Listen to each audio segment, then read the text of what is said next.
Hey guys, we've got news for Global for March 24th, and this week joining me to discuss the news is Livedili, so you can say hello again.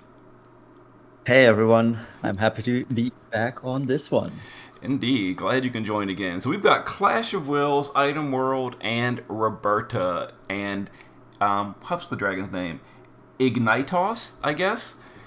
Um, Think so. is the unit this week. So Roberta is global exclusive unit that was pretty popular when she came out like years ago. Just truth be told, she was never super like meta. Even though she's had like multiple updates from her 7-star version, they like overhauled her once, then they like gave her enhancements and stuff, and it never really made her like top of the line. So what are you thinking about this one, Liv? Is this going to be a meta Roberta, or are you going to follow the same pattern Roberta's always had? I hope third time's the charm for Roberta and that she will finally stay in the meta for more than 2 minutes. I know she looks really, really cool. The sprite work is outstanding. Indeed.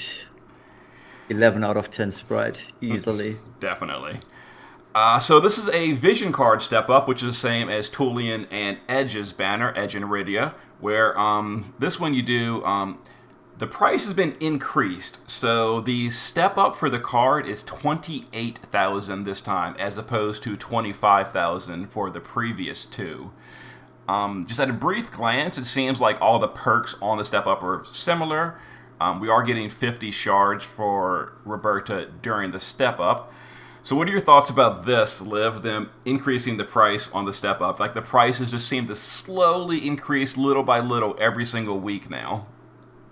It probably won't take much longer until we reach premium level of prices for every unit, and then I don't want to see what happens for premium units. But I'm not too happy about the price increase because I don't see much more value in the overall step up, and there isn't really that much value in the card in itself. It does seem okay for jumpers, but I don't know. I feel like it's a step down from the previous two ones, in my opinion. So let's go ahead and look at the step up card specifically, so we can know what we're talking about. So this is the card you'll get for spending 28k on the banner. It's a limited time card. If you don't get it on the step up, there is no other source. Bond with the Crimson Dragon, so it's got 110 flat attack and magic. I'm sorry, base, not flat. 300 flat, and then some resistances, some 50% attack and mag, and then jump damage for Brave XVS units only. Now, I don't really think this is like that was called for, the Brave XVS only limitation on jumpers. That's like, why would they do that? I don't know. It seems It's weird, restrictive. yeah. Yeah, like restrictive for no real purpose to me. Especially because we don't have any other jumper other than Roberta. Yeah, Noctis and Arden are like the only ones I can even think of, and they are like heavily outdated at this point. They are due for crown upgrades, which we may or may not get anytime in the future. But other than that, I can't even think of any jumpers other than Brave Exvius. So it just seems like, you know, like exclusion to Noctis and Arden for some reason. I don't know. It just seems like it's an unnecessary tag on for that extra passive. Yeah. And it also kind of devalues the card in itself because one third of the passives won't matter for non-FFBE units. But overall, it seems like an okay card. Comparing it to the previous two, like I would just say my personal opinion is probably like the weakest of the three, because I think the best is still that double hand card we got first, and then the second one is like really good on a couple mages. This one, I guess, might be good in Roberta for a jump build if she's like low on jump passives. I don't know. We'll see. I hope not. So back to this. So this is 28k for the card step up if you go for that. And then if you want to continue to pity, it's a 10 frac or a 10 ticket pity. You have to go to this secondary step up, which you got to, notice the fine print. You only get two of the pity tickets per lap, meaning you got to do two more laps on this, which comes to a grand total of 46,000 for a pity. So the price isn't like dramatically increased. It's only 1,000 extra as opposed to Tulian and Kane's pity for the vision card setup. But like again, it's just that they're slowly creeping it up week by week. So today it's 46,000. What if next week it's 47,000? In 2 months we're up to like 55,000 for a pity. Like they're just slowly creeping it up week to week, and I don't know. I don't like that like at all. Same for me. Like we talked about this in DMs a bit earlier, where I stated that it's 29 units per additional lab on Roberta. While it's fine, you also mentioned that previously on Tulian Banner it was just straight up 5k pulls. This is a bit better, but the overall outcome of units, which is what I want to point out here, is you're getting 29 units per lab. The proposed NV rate is 1%, other than on the free step where it states it's 2%. So overall, you're getting less units and thus less chances of Roberta, which I feel like, do I prefer this over straight 5k pulls? I'm not quite sure, to be honest. Yeah, I don't know. It's I'm it's kind of a weird situation to be in. Yeah, definitely. It's kind of crazy the way they're squeezing the players recently more and more. Like week to week, it seems to just be increasing. Yeah. Now here is Roberta's two sprite. She's a true brave shifter, so you can brave shift at will. I'm so glad for that. We don't have the SLB on global yet. Hopefully never. um, so the base form is a mage. This is a little unexpected. I mean, the old Roberta did have like the magical breaths, and people even used that to like clear the moon trial and stuff. And it was like an effective way to do it at the time. So it wasn't like a pure joke. It was an okay effectiveness. So I guess that's a callback to that. It just seems a little strange to me, saying it's like heavily armored dragoon and like I'm a mage. I mean, I don't mind it. It's just a little strange to see, I think. It kind of is. But what's more important is that supporting tag or type on hers, which makes me think, is she really a mage or is she more of a supporting unit? That's also something to keep in mind Mm. because when a support type is listed first, from what I've learned, the unit heavily leads to being a support unit more than anything else. Oh, I see what you're saying. Yeah, because it's going support and then mage, and then the shift is Exactly. DPS primary, support secondary. Okay, I see it. Yeah, that's a good point. That'll be interesting. Hopefully, it's a good support. I hope so too. We do know she has tag change, and I love me some tag change. We'll get to that in a second, but that's a good sign. And then the Brave Shift is a physical damage dealer. I love this Brave Shift sprite. I think it's Yeah, amazing. So definitely. One of the top tier sprites. so she like fuses into Ignitos, and they go become one of the Esper units. So that's really cool. That's really cool. And then her own vision card will pop back over here. So this one is definitely one of those whatever cards. Like I feel like she would probably use the flat attack one over this one most of the time. So it gives some percent stats Mhm. and killers against dragons, and that's basically it. Yeah. Like it's not super impressive, but that's fine. I mean, I'm pretty sure anyone that pulls in Roberta is going to go for this card step up first. So you're going to have this one anyway. So it's like, whatever. I guess this is more of a problem for people that pull Roberta off banner later and they just don't have like a decent card for it. Or you could always slap a different card on, like the Tulian card or something. Not the Tulian one, the Alina card from the Kane banner or something like that. So there's options. So the STMR is Crimson Malice. It looks like a one-handed spear that gives 500 attack and magic to Roberta only. It boosts the damage of certain abilities, and then for everyone, it's jump damage and human killer. So doesn't say anything about not stacking, so I would assume it does stack. So this is probably going to be one of those situations where you have to pull two Robertas to be best in slot, which is fine and all, but if you go all the way to pity and don't get any, as I have done quite a few times recently, it's gonna feel real bad. Oh yeah. I also feel like if she's forced to use this weapon as a dragoon, providing she is a dragoon in Brave Shift, which I hope she is, it's going to be awkward because we actually do want to go through double hand on dragoons and not through dual wield. And I'm dreading the situation of having a dual wielded dragoon already.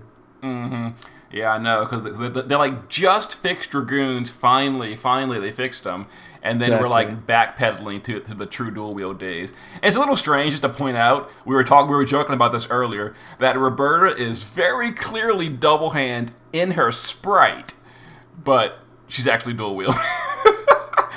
It's just a little weird, but yeah. So I don't know. I guess depending on how big these boost damage of jump abilities can be, it could be a situation like Dark Rain, where even after double hand is an option, it's still better to go dual wield. So it could be maybe this is like a plus 80x modifier to her jump per STMR or something.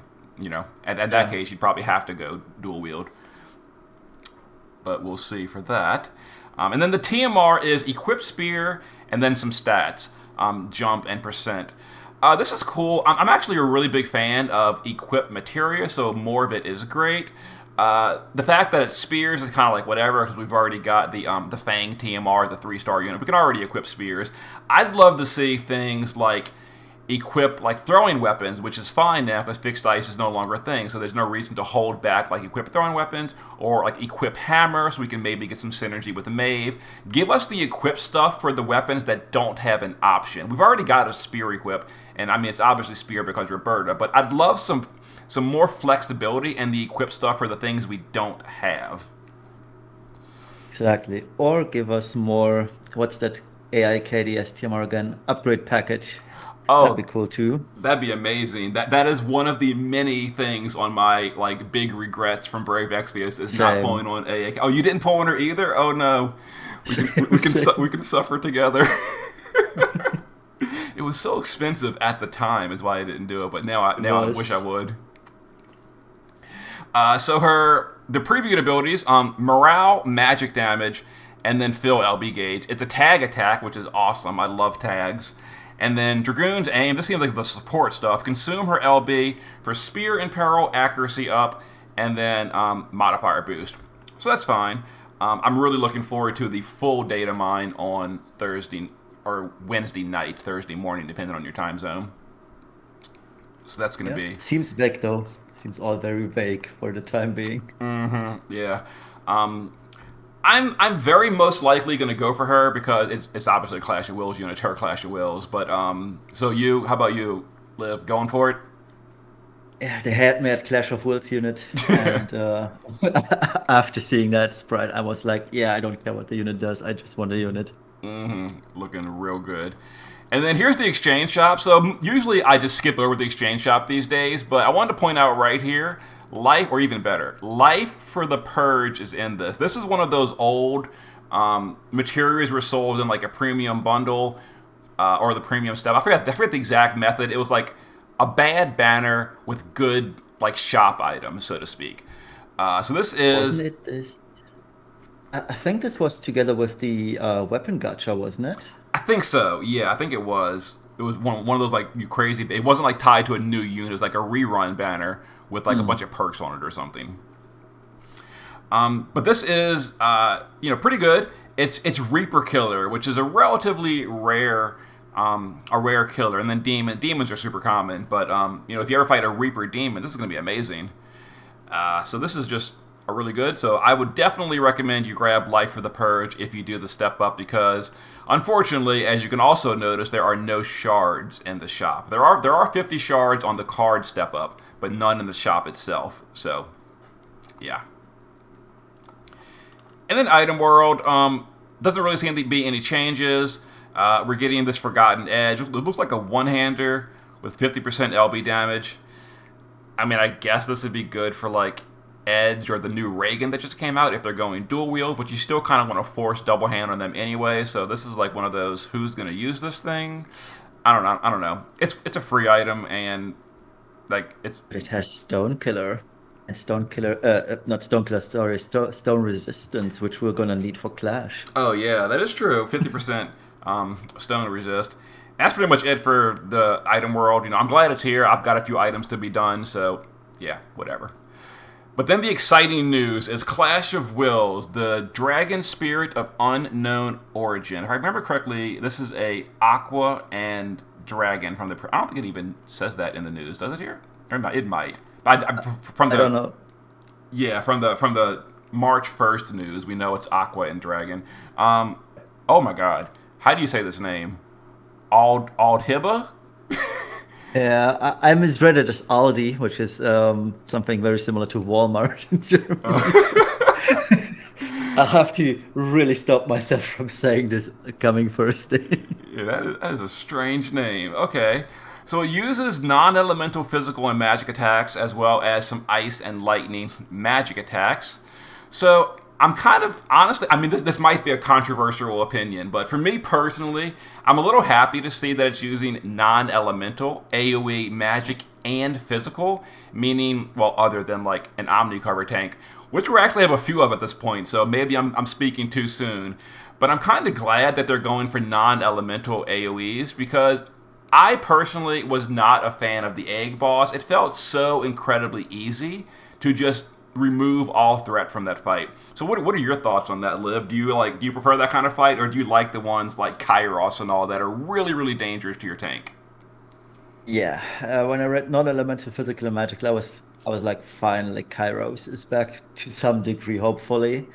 Not sure whether the new boss is going to be as dangerous as Kairos, but I'm hoping for it to be because I really enjoyed Kairos in retrospect. Yeah, me too. The problem I have with like bosses like the egg that are just negate literally everything and take zero damage, it just feels way too similar to Dark Visions, and we already have that in Dark Visions. You know, we don't need a Dark Visions 2.0. Clash of Wills was always so cool as like a standalone super hard challenge. It really threatens your team. You need deep strategies and all that, and I enjoyed that. And the egg boss, I don't want to be harsh to the people that made the egg boss, but I would just say I was not the biggest fan. So I'm really hoping that this one is going to be a lot more interesting and fun. The problem is though, sometimes is I say that, and then people in the videos are like, this boss is killing me in one turn. I hate it. Why did you ask for this?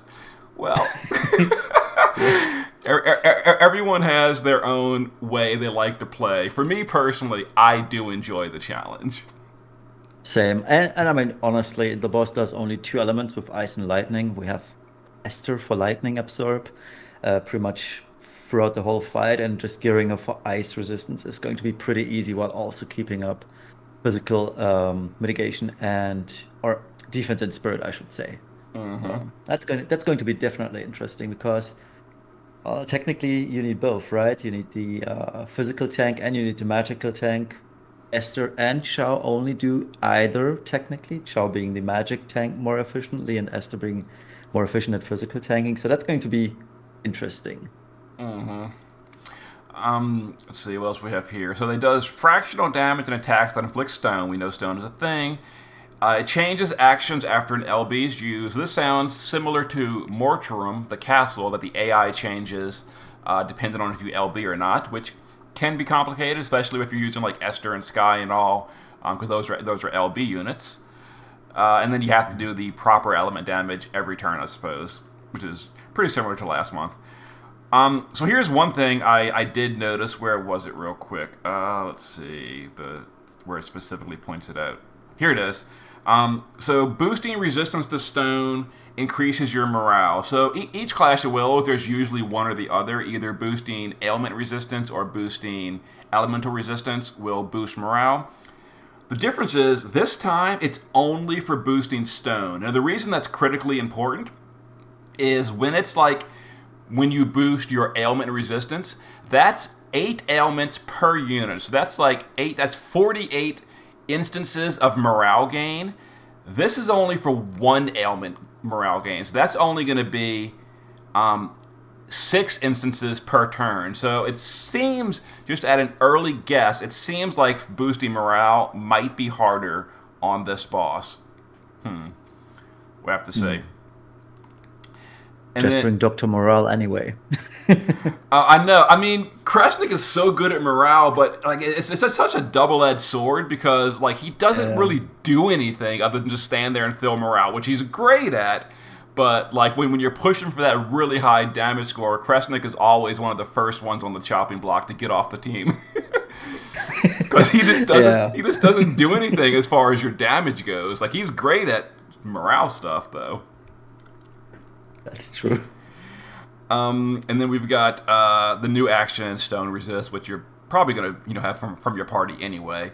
And then a full HP restore. So this is different. So it seems like maybe the boss is going to be threatening and dealing lots of damage, which you're going to have to heal. So that'll be fun.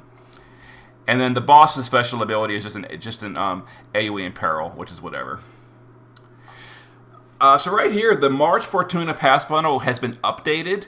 I usually don't buy the Fortuna bundle. I'll buy like the Adventurer Crest bundle and the Fountain of Lapis. I don't buy this one because I just feel like the value is a little bit lower for me. Not that there's anything wrong with it. I just don't personally buy it, so I don't actually recognize what changed. Do you know, Liv? By memory, maybe?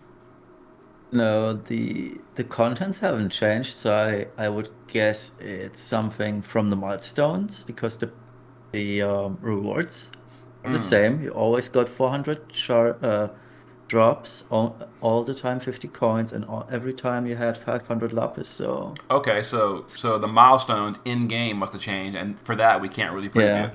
Okay, so hopefully they updated it and made it more valuable, I guess.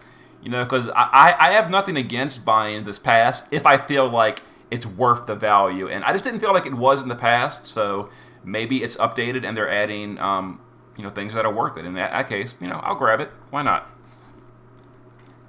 And that's really pretty much it. I browsed through this and I didn't see anything else change. This is all just repeat of last time. So relatively short news week. Not a whole lot other than Clash of Wills, which is great. So we do have Dark Visions as well has been extended. So keep that in mind. And just like a little reminder for those of you that aren't aware, they did update the score on Dark Visions, meaning you have to go and rerun all the fights if you did it in the first week. So just a lot of players didn't realize that they did it in the first week, then they went back and did didn't do it again the second week, and they might not even realize their score has been reduced because you have to rerun all the fights. So just putting that out there as a public service announcement. That's pretty much it, I guess. Anything else you want to say, Liv, before we end it? no, not really. I'm super excited about Clash and especially Roberta. So yeah, I guess look for videos on my channel and Liv channels about Clash of Wills on Thursday, and we'll see you then. Have a good Later. one.